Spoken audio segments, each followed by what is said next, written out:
হঠাৎ করে বাড়িতে ঝামেলা করে বাড়ি ছেড়ে চলে আসলাম। তো ফাইনালি আমরা ডিসিশন করেছি যে আর বাড়িতে থাকবো না, সেই জন্য ট্রেন ফেন ধরে চলে যাচ্ছি অনেক দূর। কোথায় যাচ্ছি তোমাদেরকে আজকে সব কিছু শেয়ার করব এই ভিডিওটার মাধ্যমে। So guys, good morning, welcome to my new vlog. হ্যাঁ গাইস, টাইটেল টেলার থাম্বনেলে যা দেখেছো সব একদম ঠিক দেখেছো। আমরা আজকে চলে যাচ্ছি, অনেকটা দূরে যাচ্ছি, ঠিক আছে? কোথায় যাচ্ছি তোমরা ভিডিওটা দেখলেই বুঝতে পারবে। এটা ভেবে নিতে পারো যে বাড়ি ছেড়ে দিয়ে চলে যাচ্ছি, তাই তো? ব্যাগটা গুছিয়ে নিয়েছো তো সব? আর রিফাও চলে গেছে। দেখো মানে আজকে যা হয়েছে তোমাদেরকে বলতে পারবো না। দেখো পুরাতন বোরখাই পরে নিয়েছে, মানে নতুন পড়ার মতো টাইমটাও নেই। মন খারাপ হয়নি তো? সেই 1 বছর পর আবার। যাই হোক, চলো তোমরা ভিডিওটা পুরো দেখো, কি হবে না হবে, কোথায় যাব না যাব, পুরো ভিডিওটা তোমাদেরকে জানাবো এবং দেখাবো, ঠিক আছে? আমরা বেরোই, নাহলে লেট হয়ে যাবো।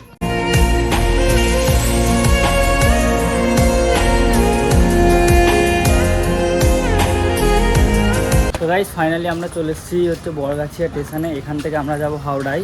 আর আমাদেরকে আমার ভাই রাখতে যাচ্ছে, ঠিক আছে? এখনও ট্রেন আসে না, আমতানকাল এই দিক থেকে আসবে, এইসবে অ্যালাউন্স হলো।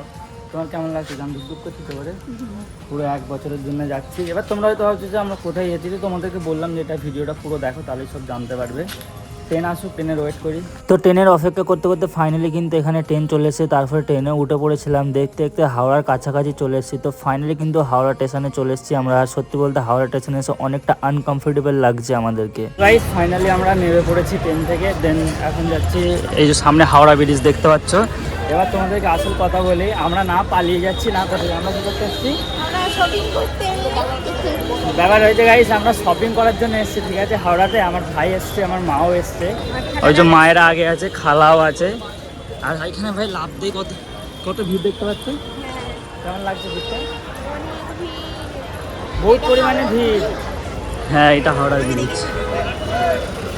তো যাই হোক, আমরা এখন দেখি এখান থেকে বাস ধরবো মনে হচ্ছে, যদি দেখাচ্ছি তোমাদেরকে, ঠিক আছে?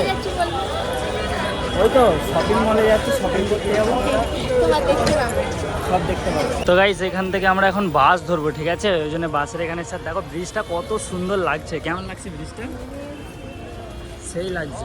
তো আমরা এখানে বাস থেকে বড় বাজারে নেমেছি, আর বড় বাজারে নেবে খোঁজাখুঁজি করছি যে কোথায় ভালো জামা কাপড় পাওয়া যাবে এবং অনেক কিছু সামান পাওয়া যাবে। তাই আমরা এখন বড় বাজারে পুরো ভিতরে ভিতরে ঘুরছি, ঠিক আছে? মানে আমাদের তো কিছু লেবার নেই, ভিডিও পছন্দ করে নেবো, তাই তো? দাদা এখন এই গলি গালাতে ঢুকছে। এটা সত্যি বলতে কলকাতার রাস্তাগুলো কি সরু সরু, কি গো? রাস্তাগুলো কেমন বলো? সব দেখো এইটু ক্ষণিকের মধ্যেই দুপাশে দুটো করে দোকান, এখানেও দোকান এখানেও দোকান। তো ফাইনালি একটা মল পেয়েছি, সেই মলের ভিতরে ঢুকছি, কারণ এখান থেকে একটা লেহেঙ্গা পছন্দ করা হচ্ছে। যদি লেহেঙ্গা ভালো পাই তো নেওয়া হবে। সত্যি বলতে বড় বাজার অনেক বড় একটা মার্কেট, ঠিক আছে? এখানে যা খুঁজবে সব কিছুই পাবে, কিন্তু এখানে দাম বেশি বলে তোমাদেরকে দাম কম করতে হয় সেরকম। গাইস, ব্যাপারটা হচ্ছে অনেকক্ষণ ধরে ঘোরাঘুরি হচ্ছে আর কেনাকাটাও হচ্ছে, ঠিক আছে? কিন্তু এখন খিদে লেগেছে, এখন খাবো। তো গাইস, এত বড় বড় এখন লুচি চলে এসেছে। এই লুচিগুলো 35 টাকা করে প্লেট, মানে দুটো করে দেবে 35 টাকা।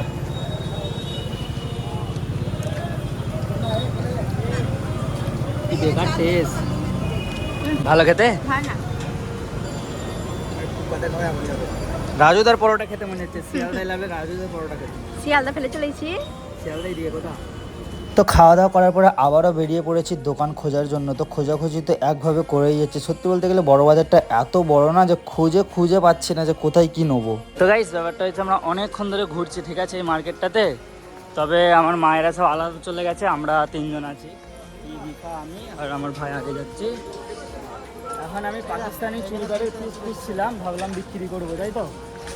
পাইনি, বলো। এর দাম বলছে যা বেশি বেশি দাম বলছে। আমি নিয়ে তোমাদেরকে কত টাকায় দেবো বলছে? 500 টাকা করে এক একটা পিস। হাতটা ধরো।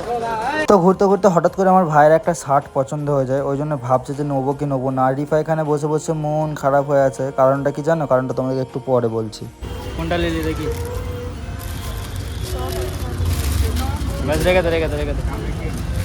এইদিকে যাবি তো? চলো। আবারও ঘুরতে ঘুরতে এখানে মায়েরা সব দাঁড়িয়েছিল। তারপরে আমার ভাগ্নির জন্য একটা লেহেঙ্গা নেবার প্ল্যান করা হলো। তো এখানে আমার ভাগ্নির জন্য লেহেঙ্গা বের করেছে। আর এই লেহেঙ্গাটার এত দাম বললো, তারপরেও কিন্তু আমরা নিয়ে নিয়েছি এটাকে।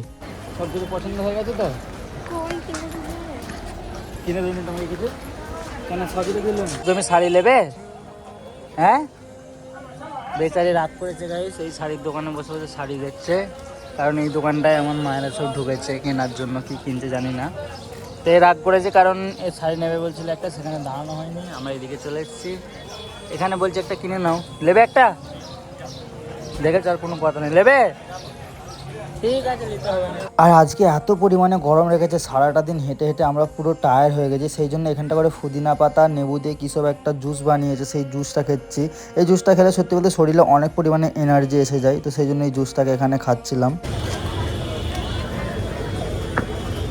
তো গাইস, ব্যাপারটা হয়েছে কেনাকাটা যা করা করেছি, আর অনেকটা বেলা হয়ে গেছে, টায়ার্ড হয়ে গেছি। আমি এই বুটটা পরে খুব বড় ভুল কাজ করেছি, ঠিক আছে? আমার পায়ে প্রচুর পরিমাণে লাগছে, আর এ পুরো টায়ার্ড হয়ে গেছে। দেখো আপাতত আমরা এই জায়গাটাই আছে, কি জায়গা মানে স্টেশনের সামনে। আমরা এখন ট্রেনে করে আর যাবো না, বাসে করে যাবো বলে এইদিকে বাস স্ট্যান্ডের এখানে যাচ্ছি বাস ধরতে। চলো দেখি কোন বাস যায়, আগে যাই তারপর। আর বাসে করে আস্তে আস্তে এত পরিমাণে ঝড় বৃষ্টি এসেছিলো ধারণা করার বাইরে, আর এত ঝড় বৃষ্টির কারণে এত বড় একটা দুর্ঘটনা ঘটে যাবে স্বপ্নেও ভাবতে পারিনি। তোমরা এখানে সামনে দেখতে পাচ্ছ এত ভিড়, আর এই বাসটাই আমরা যাচ্ছিলাম। ব্যাপারটা হয়েছে যখন অনেক জোরে ঝড় উঠেছে, আমরা ড্রাইভারকে বললাম, ড্রাইভার ভাই তুমি আর বাস নিয়ে যাও না, একটু দাঁড়িয়ে যাও। তো ড্রাইভার ভাই এমন জায়গায় দাঁড়িয়েছিল পুরো একটা গাছের আর পোস্টোর মাঝখানে, ঠিক আছে? তো গাড়িওয়ালাটাকে বললো তুমি একটু পেছনে চলে আসো, ঝড় আসছে, তুমি গাছের কাছে কেন দাঁড়িয়েছো? তো গাড়িওয়ালাটা একটুখানি পিছিয়ে জাস্ট চলে এসেছিলো, তোমরা দেখতে পেলে বাসটা কতটা তফাতে আছে। তারপরে এত পরিমাণে ঝড় দিয়েছে, এই পোস্টোটা ভেঙে পড়ে গেছে। একবার চিন্তা করে দেখো তো, যদি বাসটা একটু পিছনে না আসতো, এই পোস্টোটা পুরো ডাইরেক্ট বাসে পড়তো, আর বাসে পড়া মানে আমাদের হালতটা কি হতো তোমরা বুঝতেই পারছো। সত্যি বলতে আল্লাহ যদি তোমার সাথে থাকে, তোমার ক্ষতি কেউ কখনোই করতে পারবে না, এটা কিন্তু বাস্তব কথা। তো গাইস, ফাইনালি কিন্তু বাড়ি চলে এসেছি, আর বাড়িতে কি অবস্থা এসেছে সেটা আমরাই জানি, কারণ এত বৃষ্টি হচ্ছিল মানে ধারণা করার বাইরে। বাসের সামনে পোস্ট পড়ে গিয়েছিল, সেটা তো তোমরা দেখলে। দেন আসার পরে অনেকক্ষণ হয়ে গেছে, ঠিক আছে? তো ফুচকা রেডি করেছে, রিফা করেছে ফুচকা, রিফার আমার দিদি মিলে। তো এখানে টক জল দেখতে পাচ্ছ, আর ভর্তা আর ফুচকা। কতক্ষণ লাগলো করতে এটা? বেশিক্ষণ না। কতক্ষণ? আধা ঘন্টা? ঘন্টাও না, মানে 1 ঘন্টা নয়, আধা ঘন্টা 30 মিনিট মতো লেগেছে। যাই হোক, ফুচকা খাওয়া যাক, ঠিক আছে? এখন ঘাপা ঘাপ করে খাবো। লাও ভর্তা ঢোকো। তোমার চাকর? চাকরি তো আমার, পোষা চাকর। তোমার আলাদা আমার আলাদা, তুমি নিয়ে খাও। আমাদের কিন্তু আগেবারে ফুচকা চ্যালেঞ্জ হয়েছিল। জাস্ট ওয়াও গাইস, কে কে ফুচকা খেতে ভালোবাসো কমেন্ট করো, কমেন্ট। কি কমেন্ট চাই তো? দেখো রাক্ষস কেমন করে খাচ্ছে, দেখো দেখো এই দেখো গালে পুচ্ছে, দেখো এই খেলো যা। কেমন টেস্ট? সেই স্বাদ নাই থাক, ও করুনি। আমাদের যারা বোনেরা ভিডিও দেখে তাদের গালে সব পানি চলে এসছে অলরেডি। সবাই কমেন্ট করছে, দাদা তুমি না দিয়ে ফুচকা খাচ্ছ তো। আমি জানি তোমরা এই কমেন্টটা করছো। তো চলে আসো আমাদের বাড়িতে, ঠিক আছে? জগৎবল্লভপুরে বাড়ি। 10 টাকা করে ফুচকা খাইয়ে দেবো ওখানে, স্কুল তালাতেও পাওয়া যায়, জগৎবল্লভপুর স্কুল তালায়। ভাইরাল ফুচকা ভর্তা ফটো ভাইরাল ফুচকা নিকুচি করেছে। না আমি ভিডিও করছি, তুমি দাও। মানে আমি এদিকে কাজ করছি, দেখতে পাই না? ভিডিও করাটাও তো কাজ নাকি? আমি তো কাজ মনে করি।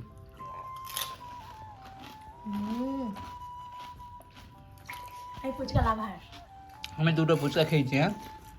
তা 2, 4, 6, 8, 10, 12, 14, 16টা করে এক একজনের ভাগে পড়েছে, তাই তো? তাহলে আমি 2টা খেয়েছি। 2, 4, 5, 6, 7, 8, 9, 10, 11, 12, 13, 14, 15, 16টায়। একটা কম কেন আমার? 16টাই আছে, তুমি গুনতে পারোনি সেটা বাংলা ভাষায় বলে দাও। 4, 5, ওরকম ভাবে গুনতে হবে না, গুনে দেখাচ্ছি। 2, 4, 6, 8, 10, 12, 14, 15, আর তুমি 2টো খেয়ে 17টা তোমার আছে। এখন 15টা আর 2টো হলে 17। কি বলবো গাই, আমার একটা কম উল্টে লেভেল এলাম গাইস। ওকে দিয়ে দিয়েছি, আমি খাবো না ফুচকা। না দিচ্ছ কেন? খাও। না খাইছি মার ভিতরে লেগে। মানে খাওয়ার সময় তো কেড়ে কাড়ে নিয়ে নেবে, কি বলবো? লাভ ভর্তা ঢুকো। হ্যাঁ রে, হাই দেখ না, ঢুকো। কাঁচা লঙ্কা খাও। কাঁচা লঙ্কা সব। এই কারেন্ট এসেছিল রে। বলবে আলহামদুলিল্লাহ, কারেন্ট আসা দরকার, যেহেতু গাইসরা ভালো করে দেখতে পায় না। গাইস খেয়ে নিয়ে ভিডিও করছি। তো গাইস সত্যি বলতে অনেকক্ষণ ওয়েট করেছি, অনেক রাতও হয়ে গেছে। এখন কটা বাজে দেখবে? কটা বাজে? এখন বাজে 10টা 15 দেখতে পাচ্ছ। তো এই লাইটটা আমি জাস্ট সবাই কিনে আনলাম একটুখানি আগে, আমাদের বাড়ির জন্য 3টে নেওয়া হয়, কারণ কারেন্ট আসছে না ভাই, কি করব? মানে এখন ঝড় পানির সিজন। তোমাদের ওখানে কোথাও ঝড় হয়েছে অবশ্যই কমেন্টে জানিও। অনেক গাছপালা পড়ে গেছে, পোস্ট পড়ে গেছে, সব কারেন্ট আসছে না, তো সেই জন্য ভালো, অন্ধকারে তো থাকা যাচ্ছে না। তো এরকম ব্যাটারি সিস্টেম লাইট কিনে এনেছি, এটা বেশিক্ষণ জ্বলবে না, নিভে যাবে। আর আমি এইসবে ভাত খাওয়া কমপ্লিট করলাম, রিফারও খাওয়া হয়ে গেছে। যাই হোক আজকে ভ্লগটা এতটাই থাক, ভ্লগটা লম্বা করছি না, দেখা হবে কালকে ভালো নতুন একটা ভ্লগে। আর আজকে ভ্লগটা কেমন লেগেছে অবশ্যই কমেন্টে জানিও। আর সবার কাছে একটা রিকোয়েস্ট করবো, আমাদের চ্যানেল অনেক ডাউন আছে, প্লিজ ভিডিওটাকে বেশি বেশি শেয়ার করো, বেশি বেশি দেখো। আর চ্যানেলটাকে যারা সাবস্ক্রাইব করো নি, প্লিজ সাবস্ক্রাইব করে পাশে থেকো। দেখা হবে নতুন ভ্লগে, ততক্ষণ সে ভালো থেকো, সুস্থ থেকো, নিজের খেয়াল রেখো। Love you all, take care, by.